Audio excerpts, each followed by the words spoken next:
Greetings Rescuers et bienvenue sur Anointed Rescuers, notre plateforme où nous devenons lumière afin de montrer la lumière. En tant que jeunes chrétiens, nous devons faire attention à notre corps, nous devons faire attention à notre esprit, mais nous devons également faire attention à notre âme. Nous commençons cette nouvelle série d'enseignements parce qu'elle va nous permettre de traiter le thème qui est « Que fais-tu de ton âme ?» Nous commençons cette série d'enseignements avec un invité. Comme vous avez pu le constater, je ne suis pas seul aujourd'hui, je suis avec un chantre de l'Éternel et aujourd'hui nous allons parler d'un des éléments qui touche particulièrement notre âme, qui est la musique. Bonjour Joël Nicolas. Bonjour James. Est-ce que je pourrais te présenter pour tous ceux qui nous regardent? Ok. Bonjour à tous. Moi c'est Joël Nicolas, esclave de Jésus-Christ. Je suis très heureux d'être parmi vous aujourd'hui pour un petit temps d'échange. Comme nous le savons, il y a énormément de choses que les jeunes aiment. Il y a le sport, il y a les réseaux sociaux, et il y a la musique. Si on sort ici, on va se rendre compte qu'il y a plusieurs qui ont des écouteurs, plusieurs qui ont des casques, plusieurs qui sont toujours à l'affût des nouvelles sorties musicales qui paraissent chaque jour. Alors, selon toi, comme base, qu'est-ce que la musique? Okay. De façon générale, la musique est une combinaison de sons agréables à l'oreille. Mais maintenant, de façon particulière, oui, d'abord, c'est une combinaison de sons agréables à l'oreille. Mais cette combinaison de sons, pour moi, doit être non seulement agréable à l'oreille, mais instructive pour la personne qui l'écoute. Ok. Et c'est une combinaison de sons agréables à l'oreille. Mais est-ce que c'est toutes les combinaisons de sons agréables à l'oreille qui sont bonnes pour les chrétiens? Parce que nous savons qu'il y a plusieurs styles musicaux. Aujourd'hui, on parle de musique gospel, de musique mondaine. Maintenant, pour toi, dans le monde d'abord, il y a plusieurs styles de musique. Mais maintenant aussi dans le christianisme, il y a deux styles de musique. Il y a les musiques religieuses et les musiques gospel. J'ai défini la musique tout à l'heure comme étant une combinaison de sons agréables à l'oreille. J'ai ajouté agréable et instructive. Maintenant, la musique religieuse, oui, elle instruit. Elle touche vraiment les maux qui mènent la société, mais ne suscite pas ce que Dieu veut. Mais quand je prends la musique gospel, si j'essaie un peu de définir d'abord, gospel c'est évangile. La musique gospel évangélise d'abord. Mais maintenant, la particularité de la musique gospel, c'est que la musique gospel suscite, a la particularité de susciter de la transformation. Que ce soit dans le domaine, que ce soit au niveau des habitudes, des caractères, mais elle a une particularité de booster aussi la vie spirituelle. Voilà. Donc, un jeune chrétien ne doit écouter que de la musique gospel. Pourquoi est-ce qu'on ne doit pas écouter de la musique mondaine? Certains jeunes sont soumis à certains mots. Parce que derrière chaque musique, il y a un esprit caché derrière chaque musique. Ce que tu entends suscite quelque chose en toi. Ce que tu vois suscite quelque chose en toi. Maintenant, quand tu fais une musique mondaine, il n'y a que ce que tu entends sortant de cette musique, les leçons que tu tires de cette musique, qui seront retransmises, que tu vas manifester. Yes. Quand tu écoutes le gospel, tu dois, je veux dire ça comment, ça doit créer, parce que derrière le gospel, il y a l'Esprit de Dieu. L'Esprit de Dieu est en action et veut challenge ton esprit. Yes. Nous devons écouter de la musique gospel en tant que chrétien, pour pouvoir être grandi, pour pouvoir augmenter notre maturité spirituelle, parce que c'est ce à quoi Dieu nous attend. J'aimerais cette fois-ci qu'on jette un regard sur l'univers du gospel dans notre pays. On a l'habitude de célébrer la culture gospel au Nigeria. Lorsque nous discutons, souvent tu as l'habitude de me dire tout en riant que Dieu est né au Congo, en RDC, justement à cause des exploits que le Saint-Esprit fait au travers de ces chantres-là que nous connaissons aujourd'hui. Nous n'allons pas citer leurs noms, mais nous les connaissons tous. Maintenant, lorsqu'on jette un regard dans l'univers gospel au Cameroun, seulement au niveau du gospel, de cette culture-là, qu'est-ce qui attire ton attention? Sur quoi est-ce que tes regards sont portés et qu'est-ce que tu penses que nous puissions faire pour rehausser l'étendard de cette culture chez nous? Oui. Comme tu disais tout à l'heure, j'ai l'habitude de dire Dieu est né au Congo. Pourquoi? Parce que nos frères du Congo ont compris la chose. Nous ne devons pas seulement nous limiter à chanter ce que les gens veulent entendre. Parce que je pense que quand nous chantons ce que les gens veulent entendre, c'est pour nous faire voir nous.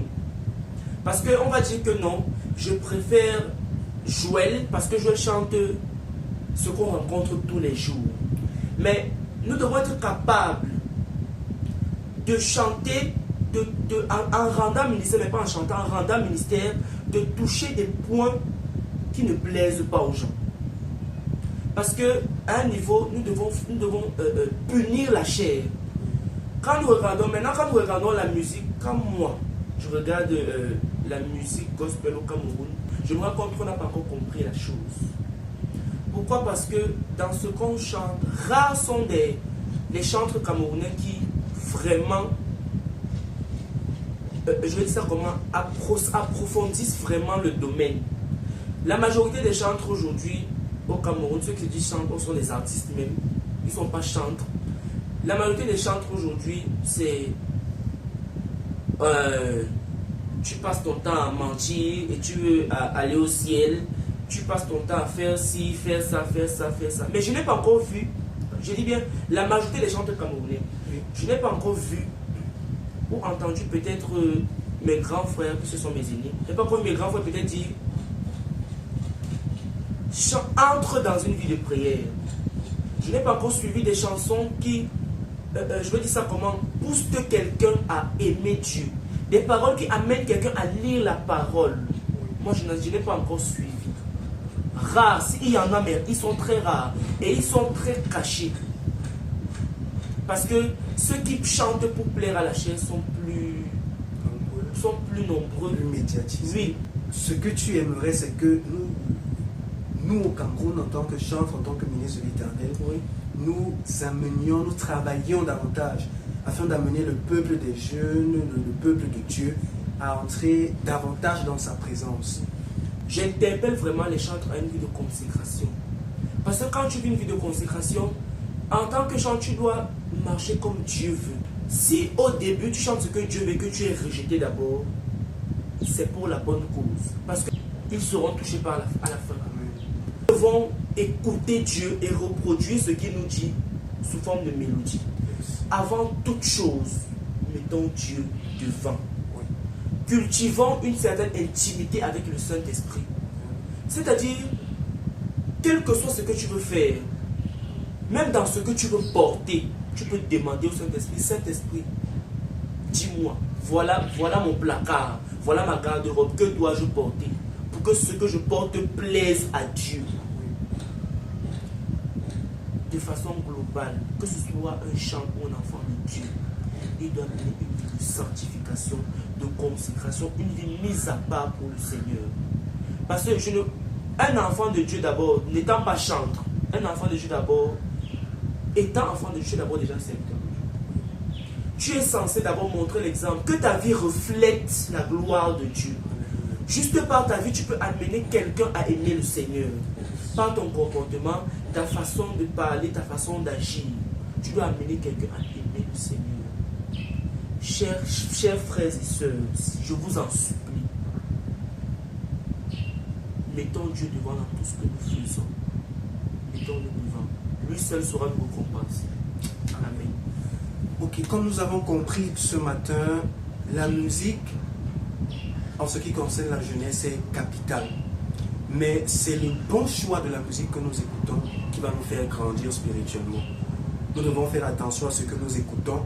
Nous devons être capables, dans tout ce que nous faisons, de glorifier le nom de l'Éternel, afin que la mission qu'il nous a donnée sur la terre puisse véritablement arriver à sa maturité et produire les fruits. Alors avant de mettre un terme à cette vidéo, je vais inviter notre frère ici à élever une prière pour tous les jeunes qui veulent quitter de la musique mondaine et qui vivent encore quelques difficultés, afin que le Seigneur se souvienne d'eux et qu'il leur accorde cette grâce-là de rester uniquement dans sa parole, dans son esprit, dans tout ce qui a trait à sa gloire. Ok. Je vais t'inviter où que tu sois maintenant de disposer à ouvrir ton cœur au Seigneur. On va d'abord adorer un peu le Seigneur par un petit chant, un chant simple que tout le monde connaît. James m'accompagne bien sûr. Sans ok. Oh mon Dieu, Tu es bon. oh mon Dieu, Tu es bon. Yahweh. Tu es bon pour moi. Tu es bon. Oh Jésus, Tu es bon. oh Papa, Oh, tu es bon. oh Jésus, Tu es bon. Yahweh. Tu es bon pour moi. Tu Je es n'avais bon. pas de vie, tu m'as donné ta vie. Tu Je es n'avais bon. pas de paix, tu m'as donné ta paix. Oh, tu es bon. Oh Yahweh, Tu es bon. Jésus, Tu es bon pour moi. Tu es étant bon. rejeté, toi tu m'as accueilli. Tu Étant es méprisé, bon. toi tu m'as embrassé, Tu es Père. bon. Oh Yahweh, Tu es bon. Tu es bon pour moi. Tu es bon. Éternel Dieu de gloire, nous te rendons grâce. Nous te disons merci Seigneur pour ce moment d'échange que nous avons eu Seigneur en ta présence. Seigneur, merci pour la vie de mes frères et sœurs qui sont là, qui m'écoutent présentement. Merci Seigneur parce que tu déposes encore une semence dans leur cœur. Seigneur, merci parce que tu renouvelles encore, Seigneur, le désir, la passion de ton œuvre en eux. Seigneur, merci parce qu'à travers cette vidéo, Seigneur, tu localises quelqu'un qui était déjà découragé. Seigneur, merci parce que tu redonnes force à quelqu'un. Merci parce que tu donnes encore, Seigneur, l'envie de te servir à quelqu'un. Seigneur, merci parce que encore en ce jour, Seigneur, tu développes encore, Seigneur, ton esprit de consécration en nous. Seigneur, merci parce que tu nous amènes encore à lire ta parole. Tu nous donnes encore, Seigneur, d'entrer encore plus en profondeur avec toi. Merci parce que tu nous donnes encore de développer encore, Seigneur, notre intimité avec toi. Seigneur, merci parce que tu accordes encore la force à mon frère et à ma soeur. Seigneur, de découvrir encore le merveilleux Dieu que tu es. Seigneur, viens et manifeste-toi. Seigneur, viens et agis. Au nom de Jésus-Christ de Nazareth. Amen. Amen, amen, amen. Nous retournons toute la gloire à Dieu pour ce moment merveilleux d'échange, de partage, de croissance que nous avons vécu dans sa présence. Nous disons merci à Joël, merci d'être venu. Et notre porte est toujours ouverte. La vidéo sur la musique, elle va continuer parce qu'elle aura une seconde partie où nous allons entrer en profondeur dans les origines de la musique pour voir exactement et comprendre ce que notre frère nous a dit ici. N'oubliez pas de vous abonner sur nos différentes plateformes. Sur Instagram, c'est Anointed Crew 237. Sur Facebook, c'est Anointed Rescuers. Sur YouTube, tu es déjà abonné, donc tu sais. Et sur TikTok, c'est également Anointed Crew. Merci et surtout, n'oubliez pas, nous sommes sur la bonne voie pour devenir lumière afin de montrer la lumière. Shalom. Shalom.